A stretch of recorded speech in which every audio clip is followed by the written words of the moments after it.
오늘 하나님의 말씀은 시편 11편의 말씀입니다. 이 시편의 11편의 말씀은요, 그 배경을 보면은 크게 두 가지 의견으로 나누는데, 학자들 사이에서도 사울에게 쫓겨서 블레셋에 피하여 있던 중에 아말렉 사람들이 그 다윗과 그 식솔들의 처자식을 다 잡아갈 때가 있었거든요. 그때 다윗 밑에 있었던 그 부하들이 다윗을 돌로 쳐 죽이려고 하고 불평불만을 했을 때, 한마디로 위기죠. 그때이다. 혹은 압살롬이 반역하여 도망갔을 때, 이제는 이제 전쟁의 대세가 기울었을 때, 이런 위기의 상황, 둘 중에 하나일 것이다 라고 많은 학자들이 이야기합니다. 그때 지어진 시가 오늘 시편 11편이다 라고 보니까 사람들이 의견을 내세우는 것을 볼 수가 있는데, 어쨌거나 중요한 것은 다윗은 지금 이 시를 쓸 때 상당히 위중할 때였다, 위험할 때였다, 그리고 아주 긴박할 때였다라는 것을 우리가 알 수 있습니다. 이 세상에서는요, 이런 위기가 닥치면 우리들에게 요구하는 것들, 우리들에게 충고하는 내용들이 있습니다. 또한 동시에 하나님께서도 우리에게 말씀하시는 것들이 있겠죠. 그때 우리는 어떻게 해야 되냐라는 것인데, 오늘 이 말씀을 통해서 우리 사랑하는 성도님들 또한 우리가 어떤 자세를 취해야 되는지 오늘의 교훈을 삼고자 소망합니다. 첫 번째 우리가 알아야 될 것은 무엇이냐? 하나님의 사람에게도 위기는 온다는 겁니다. 하나님의 사람에게도, 하나님 뜻대로 하나님 말씀대로 순종하는 사람에게도 위기는 옵니다. 우리가 이것을 아는 것이 중요합니다. 만약에 하나님의 뜻대로 살면 절대 위기는 없고 어려운 일은 없을 거다라고 철석같이 믿고 있으면요, 나중에 시험 들 일이 아주 많아집니다. 여러분. 출애굽하는 거 보십시오. 하나님께서 모세에게 명했습니다. 바로에게 가라. 그래서 이스라엘 백성들을 출애굽시켜라 라고 이야기했습니다. 그리고 징표까지 보여주셨어요. 우리가 생각할 때 그러면은 바로에게 가기만 하면 출애굽은 착착착착 열릴 거라고 생각을 할 수도 있겠지만, 실제로는 안 그랬습니다. 무려 10가지 재앙이 내려질 때까지 바로는 꿈쩍도 안 했습니다. 그리고 10가지 재앙이 내려진 이후에도 바로는 다시 애굽의 군대를 보내서 이스라엘 백성들을 다 죽이겠다고 쫓아왔다는 거예요. 아니, 하나님께서 말씀하신 것인데, 하나님께서 명하신 것이고 하나님 말씀대로 순종했는데 어떻게 이런 일이 있을 수 있습니까? 라고 생각을 하면은요, 우리가 하나님의 일을 하다가 어려움이 닥치면 이건 아니야 라고 생각할 수 있을지 모른다는 거예요. 그렇지 않죠, 여러분. 사도 바울도 보십시오. 사도 바울도 다메섹 도상에서 예수님 만나고 완전히 하나님의 사람을 변화된 이후에 얼마나 고난이 많았든지, 고린도후서 1장 8절에 보니까요, 살 소망이 끊어졌다라고 얘기합니다. 오히려 사도 바울은 예수님을 만나지 못했을 때 그 전 상황이 훨씬 더 인간적으로 좋았습니다. 문제 없지요. 하고 싶은 대로 다 했지요. 권력 얻었지요. 편안했지요. 사람들한테 존경받았지요. 얼마나 잘 나갔는지 모릅니다. 그런데 예수님 믿고 나서는요, 고난이 오는데 어느 정도냐? 살 소망이 끊어졌다. 그러니까 이 고난과 어려움이 너무 심해서 그냥 아예 죽는 게 낫다는 거예요. 이제는 살기 글렀구나. 이런 생각이 들 정도로 사도 바울에게 위기가 왔다는 겁니다, 여러분. 이 사실을 여러분도 꼭 명심하셔야 됩니다. 하나님 뜻대로 하나님 말씀대로 산다 할지라도 우리한테 위기는 올 수 있다는 것이죠. 이것을 알고 있고 인식하고 있어야만이 우리가 이런 일이 있을 때에 시험 들지 않고 넘어지지 않고 또 시련을 극복할 수 있다는 겁니다, 여러분. 기본적으로 여러분이 아는 게 참 중요해요.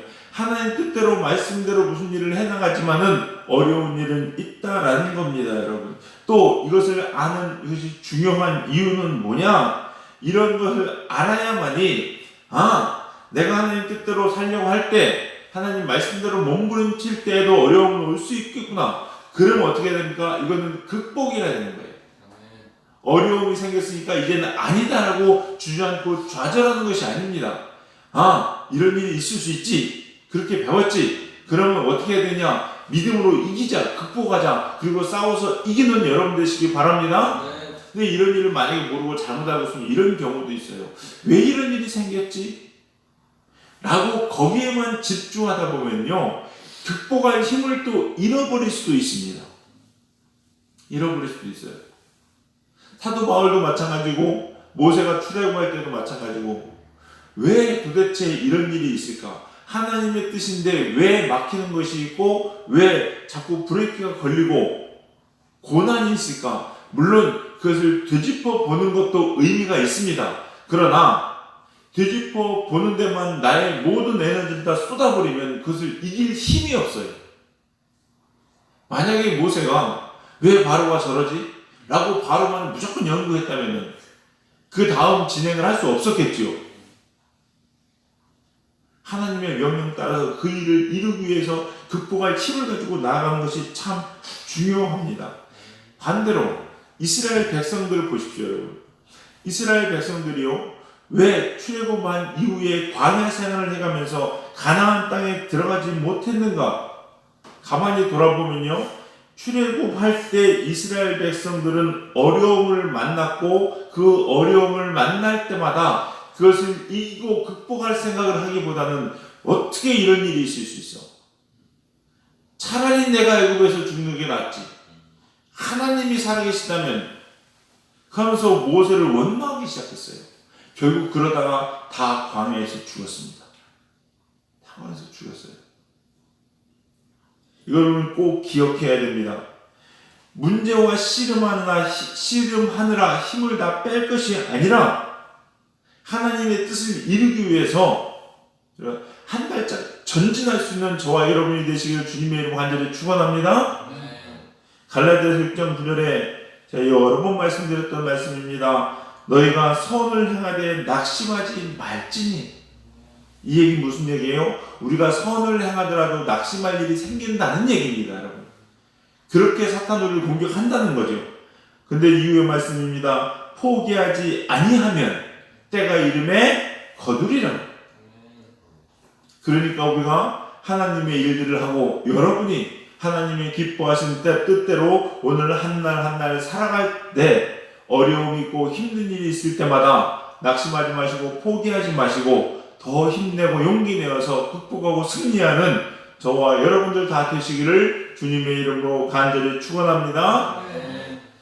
두 번째는 뭐냐? 이 어려움이 있을 때 낙심하지 말고 포기하지 말아야 되는 것들이 왜 그러냐면요, 하나님을 떠나면 안 되기 때문에 그렇습니다. 낙심하고 포기하는 순간 우리는 하나님을 떠날 수 있게 됩니다. 또 이 하나님을 떠나고 낙심하고 포기되는 순간 하나님을 떠날 뿐만 아니라 내 귀에는 무슨 소리 들려오느냐? 세상의 소리들이 들려옵니다. 야, 그것 봐. 너 하나님 제대로 믿는다며, 얘기한다며, 하나님이 지키신다며. 근데 네 삶은 도대체 왜 그러냐? 하나님 안 믿는 나를 봐라. 얼마나 편안한가. 그러니까 너도 잘 살려면은 예수님 따라서 교회 사는 그 가르침 따르지 말고 세상 사람들이 하듯이, 믿지 않는 사람들이 하듯이 그렇게 살아라 라는 이야기가 귀에 들어오기 시작합니다. 어제도 말씀드렸지만 생각은 내가 하는 것이 아니라 들어오는 거라고 얘기했어요. 이런 소리들이 들어오기 시작하면요, 무너지기 시작하는 겁니다. 아주 위험한 겁니다. 1절에도 보십시오. 우리 1절 한번 읽어볼까요? 1절 읽겠습니다. 시작. 내가 여호와께 피하였거늘 너희가 내 영혼에게 새같이 내 산으로 도망하라 함은 어찌함인가. 자, 이게 무슨 얘기입니까? 다윗은 위기가 있을 때, 어려운 일이 있을 때에 하나님께 피하였어요. 근데 피하였는데 뾰족한 수가 안 보이는 거예요. 답이 없는 것 같은 겁니다. 세상 사람들이 딱 주목하고 있어서 보니까 하나님께 피했으면 엄청난 일이 일어나야 될 텐데 그게 안 일어나거든요. 그렇게 뭐라고 하니까 내 산으로 도망하라. 내 산으로 도망가라. 이게 무슨 얘기가? 산은 산인데 너의 산이래요. 즉 내가 쌓은 것들, 내가 쌓아놓은 재산, 내가 쌓아놓은 인맥, 내가 쌓아놓은 권력, 명예, 이런 것들을 의지해가지고 그것을 극복하라는 겁니다. 그러니까 하나님에게서 떠나고 이제는 세상의 방법대로 그 방법으로 이기고 극복하라는 거예요. 이것을. 다윗은 지금 이런 유혹을 받고 있는 거예요. 그러니까 왜 넌 도대체 그런 얘기 하느냐? 라고 반문을 하는 겁니다, 여러분. 다윗은 이때 이렇게 얘기합니다. 뭐라고 얘기하느냐? 3절 보시겠습니다.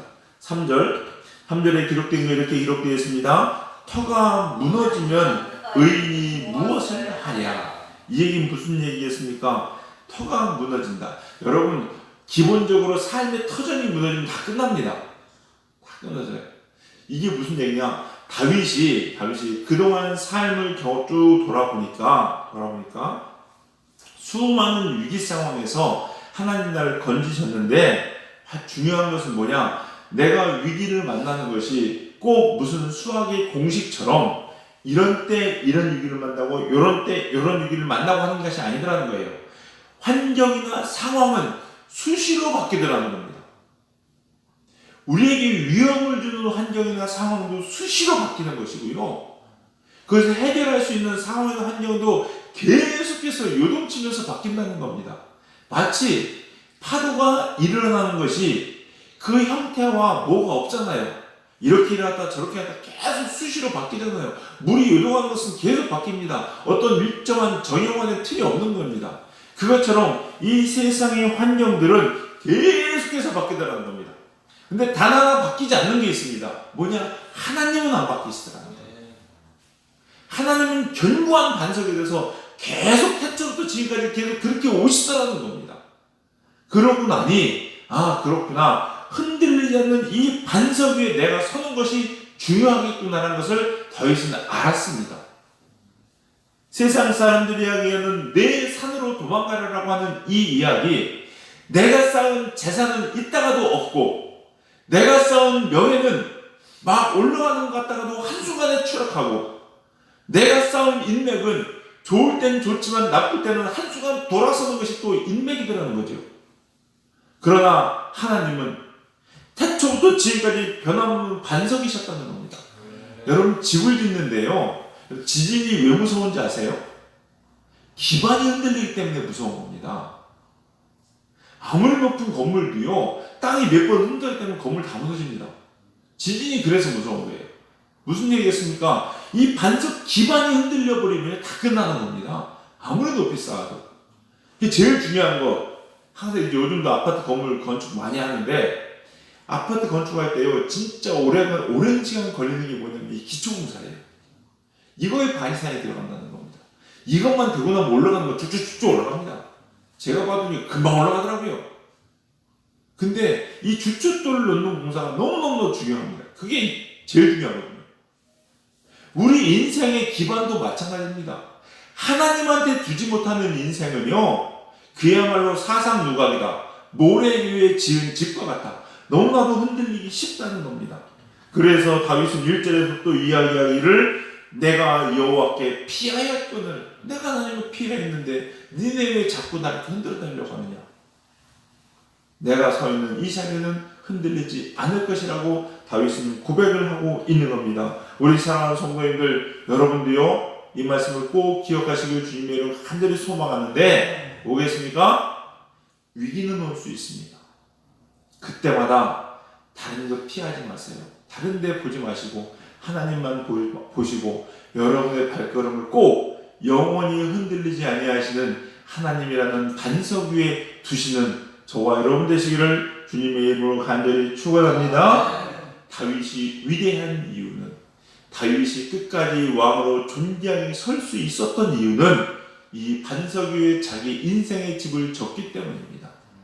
우리 사랑하는 성도님들, 여러분들도 자꾸 내 인생의 기반을 돈으로 쌓으려고 하지 마시고, 인맥으로 쌓으려고 하지 마시고, 명예로 권력으로 쌓으려고 하지 마시고, 흔들리지 않고 변하지 않는 하나님으로 여러분의 삶의 터전을 반석으로 삼으시고 그 하나님께만 의지하는 저와 여러분 되시기를 주님의 이름으로 간절히 축원합니다. 하나님은 이런 사람에게 어떻게 대하여 주시는가? 우리 마지막으로 7절 한번 읽겠습니다.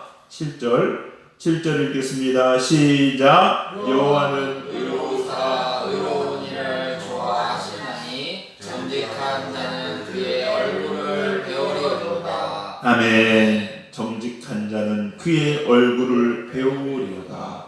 우리 사랑하는 성도님들, 하나님의 반석 위에, 예수 그리스도의 반석 위에 여러분의 삶의 터전을 세우시고 주의 얼굴을 늘 배울 수 있는 사랑하는 우리 사랑하는 젊은이교회 모든 성도님들 되시기를 주님의 이름으로 간절히 축원합니다. 기도하시겠습니다. 사랑과 은혜가 풍성하신 주님 감사합니다. 오늘 또 이 새벽 귀한 하나님의 음성을 저희가 듣습니다. 하나님, 우리가 하나님 뜻대로 살고 하나님 말씀대로 순종하며 산다 했지만 때마다 닥쳐오는 위기와 어려움들에 놓여 있음을 고백합니다. 하나님, 그때마다 저희를 다른 데 보지 않고 눈을 들어 주님만을 바라볼 수 있는 우리 성도인을 되게 하여 주시옵소서. 예수 그리스도의 반석 위에 우리의 삶을 세워갈 수 있도록 주님 축복하여 주시옵시고, 흔들리지 않은 견고한 하나님의 성전을 우리 마음에 세워갈 수 있는 복된 성도인들 다 될 수 있도록 축복하여 주시옵소서. 선을 행하되 낙심하지 말고 포기하지 아니함으로 주님의 때에 반드시 선한 열매를 거둘 수 있는 우리 젊은이 교회와 우리 성도인들 다 될 수 있도록 축복하여 주시옵소서. 오늘 이 새벽에도 성령님께서 우리에게 그러한 힘과 능력으로 부어 주실 줄로 믿습니다. 감사드리며 예수님의 이름으로 기도드렸사옵나이다. 아멘.